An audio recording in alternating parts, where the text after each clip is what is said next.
పెద్ది. ఆడాడు కాదు, పోరాడాడు. కాదు, కాదు, కాదు. పెద్ది. పోరాడుతూ గెలిచాడు. ఇది గూడా కాదు. పెద్ది గెలుపు కోసం గెలిచాడు.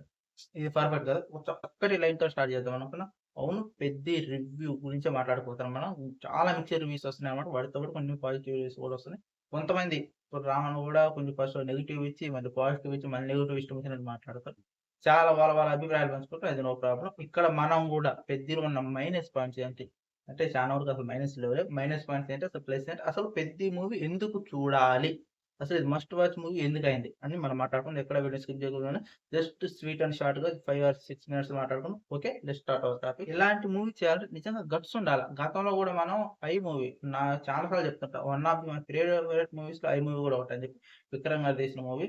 ఆ మూవీ పెద్దగా ఏముండదు. జస్ట్ ఒక లవ్ స్టోరీ అన్నమాట. హీరో, హీరోయిన్ ప్రేమించుకుంటూ ఎప్పటినుంచో ఒక కామాంధుడు అంటే తన మీద మోహంతోటి ఒక వ్యక్తి తనని ఎలాగైతే ప్రేమిస్తాడో వీళ్ళిద్దరిని విడదీసి తనని పెళ్లి చేసుకోవాలనుకుని ఒక మధ్య తరగతి వయసు వ్యక్తి వీళ్ళిద్దరిని ఎలా విడదీసిండో తర్వాత హీరో వీరేశం హీరో వాళ్ళిద్దరు తన రివెంజ్ ఎలా తీసుకున్నాడనేది ఆ స్టోరీ.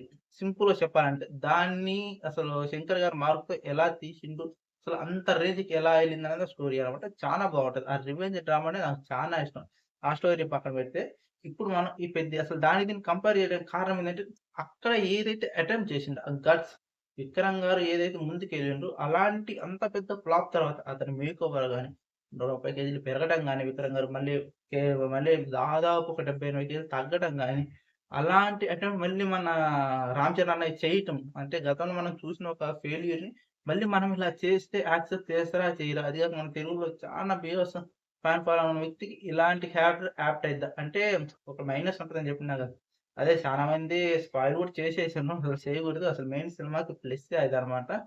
ఇలాంటి క్యారెక్టర్‌ని ఎవడైనా యాప్ట్ చేసుకుంటాడా అని ఒక భయం గూడా ఉంటది. కానీ గట్స్ అన్నమాట. 'రామ్ చరణ్' అనే గట్స్ అసలు ఇలాంటి క్యారెక్టర్ కూడా చేయొద్దు.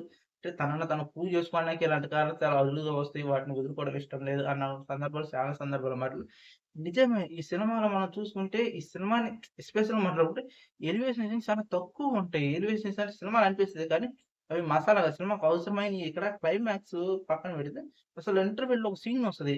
మొత్తం అన్నం హీరోని మీద అందరూ అంటే కుస్తీ కోసం పోతారనమాట. ఇది చెప్పకూడదు గాని చెప్తున్నా. ఇంటర్వెల్‌లో కుస్తీ కోసం అంటే నేను గవర్నర్ దగ్గరికెళ్తారు. అప్పుడే వాళ్ళ ఎంట్రీ వాళ్ళిద్దరు కలుసుకుంటారనమాట. నేను కూడా కుస్తీ నేర్చుకోవాలనుకుంటున్నాను పోయినప్పుడు అన్న మీద అందరూ పడిపోయి మీద పడితే ఎట్లుంటది కుస్తీ వాళ్ళందరూ గతంలో చాలా సినిమాల్లో అయితే ఏంటది వాళ్ళందరూ పడగానే ఆంధ్ర హీరో పైకి లేసి జనాలందరూ ఎక్కడ పడితే అక్కడ చెల్లాచెదరైపోతారు.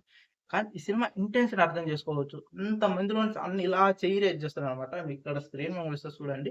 ఆ చెయ్యి రేజ్ చేసే విధానం ఉంటది చూసినవా? ఆ ఒక్క షాట్‌కి, ఆ ఒక్క సీన్‌కి సినిమా ఎక్కడికో ఎళ్ళిపోయిద్దనమాట. అంటే ఈ సినిమా ఇంటెన్స్ ఏంటిది? ఇక్కడ పోరాడుతూ ఓడిపోవడం గాదు. పోరాడుతూ గెలవడం గాదు. అసలు గెలుపు కోసం గెలవటం కాదు. ఇది ఏది కాదు. ఒకటే ఒకటి నీ ఇంటెన్స్ నువ్వు ఎలా అయితే గెలవాలనుకుంటున్నావు. ఎలా గెలవాలనుకుంటున్నావా? క్రికెట్ ద్వారాగా గెలవలేకపోయినావా? కుస్తీ ద్వారాగా గెలవలేకపోయాను.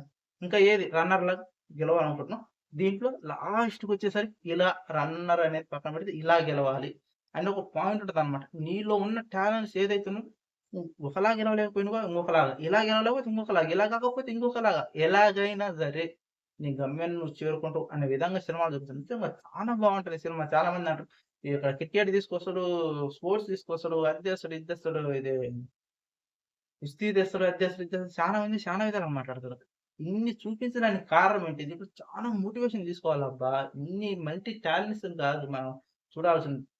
ఇలా చేయలేకపోతే ఇంకొకలాగా చెయ్యి. అలా చేయలేకపోతే ఇంకొకలాగా చెయ్యి.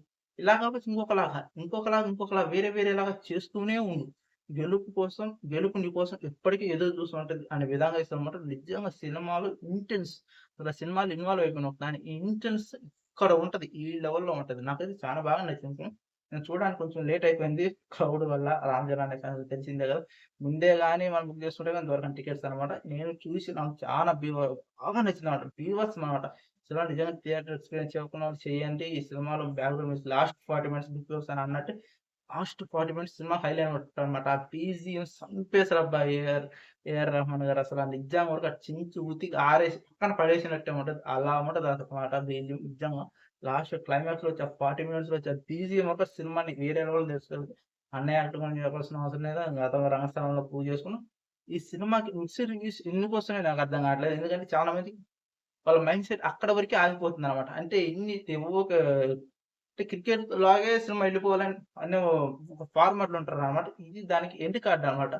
ఇలా కాకపోతే ఇలా, ఇలా కాకపోతే ఇలా అని చూపించే విధానం అన్నమాట. నువ్వు గెలుపు కోసం ఎప్పుడైతే నీ కోసం గెలుపు ఎదురు చూస్తుంటదో, నువ్వు కూడా గెలుపు కోసం పోరాడుతూనే ఉండు. గెలుపు నీ కోసం ఎదురు చూస్తూనే ఉంటది అనే విధానం ఉంటది.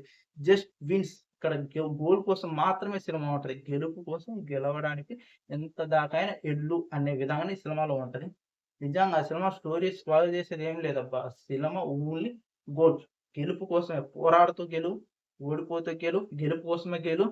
ఇలాగే ఉంటది సినిమా. ఈ జస్ట్ ఈ ఫ్యూ లైన్సే సినిమా అనమాట. డెఫినిట్‌గా ఆయన స్క్రీన్ ప్లే గాని, డైరెక్షన్ గాని, ఆ మార్క్ గాని ఏదైతే ఉందో చాలా డిఫరెంట్‌గా ఉంటది.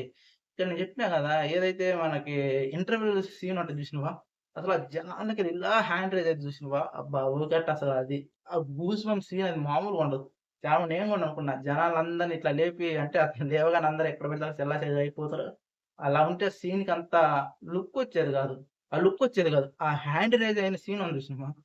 నిజంగా హ్యాట్స్ ఆఫ్ అని చెప్పొచ్చు. బుచ్చిబాబు గారికి అసలు లాంఛన్ అనేది చేయడం గాని, తర్వాత క్లైమాక్స్‌లో కొన్ని అందరూ స్పాయిల్ చేసినట్టే వాళ్ళు అనుకున్నట్టే ఉన్నది గాని, ఈ సినిమా గురించి నేను చాలా సింపుల్, స్వీట్ అండ్ షార్ట్‌గా చెప్తున్నా. గెలుపు కోసమే గెలువు. గెలుపు కోసం పోరాడుతూ గెలువు. ఓడిపోతూ గెలువు. ఎలాగైనా సరే గెలుపు కోసం గెలుస్తూనే ఉండు అనేది సినిమా స్టోరీ. నిజంగా సినిమా చాలా బాగుంటది. చాలా చక్కటి లైన్ అన్నమాట ఈ సినిమా. ఎవరైతే ఏదైతే చెప్తున్నారో పాత రొడ్డ స్టోరీని పక్కన పెట్టేసేయండి. ఆ డైరెక్షన్ మెచ్చుకోవచ్చు, ఆ యాక్టింగ్‌ని మెచ్చుకోవచ్చు, వాళ్ళ అటెంప్ట్‌ని మెచ్చుకోవచ్చు. అలాగే శివన్న డెప్త్ కూడా చాలా ఉంది దీంట్లో. చాలా తక్కువ క్యారెక్టర్ గాని చాలా ఉంటది. జాన్వీ కపూర్ గారి సీన్స్ కూడా చాలా తక్కువ ఉంటాయి. మేబీ ఒక 1 వీక్ తర్వాత మళ్ళీ సీన్స్ యాడ్ చేస్తారేమో! నాకైతే అంత ఐడియా లేదు. ఎందుకంటే కొన్ని సీన్స్ కట్ అయినట్టు నాకైతే అనిపించింది మూవీలో.